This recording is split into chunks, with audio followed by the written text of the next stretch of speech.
South Africa has one of the highest rates of rape in the world. A woman in South Africa has a 50% chance of being raped in her lifetime.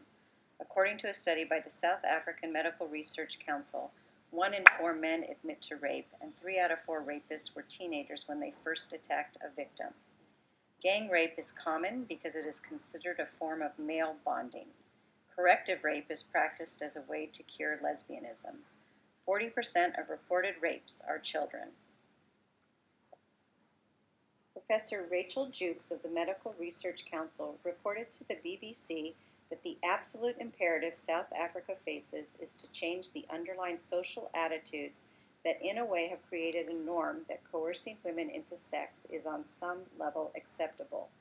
The high prevalence of rape in South Africa is partly rooted in its incredibly disturbed past and the way that South African men over the centuries have been socialized into forms of masculinity that are predicated on the idea of being strong and tough and the use of force to assert dominance and control over women. South Africa's government has been repeatedly criticized for failing to address the country's rape epidemic. In recent months, the outrage has grown. These protesters are marching over the brutal killing of teenager Anene Booysen. Anene was one of an estimated 64,000 girls and women who were raped every year in South Africa. Her experience was horrifying. She was raped and tortured in her hometown of Bredasdorp in the Western Cape this year. Her attackers literally tore her small body apart. She died shortly after in a local hospital.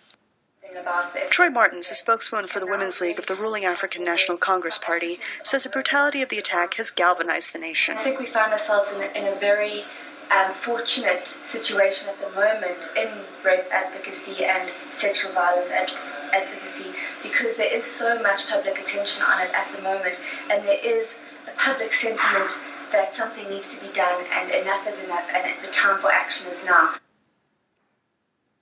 Historically, violence in South Africa stems from white domination in a country where whites have always been a minority population. South Africa's progressive constitution that was written at the end of apartheid and that took effect in 1997 enshrines gender rights. The constitution also ensured that its parliament had one of the highest proportions of female ministers in the world.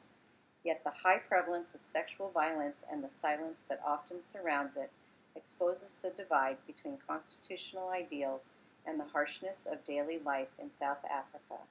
The gang rape and murder of Anene Booysen may represent a turning point in the national consciousness as the country now seems ready and willing to confront the issue of rape.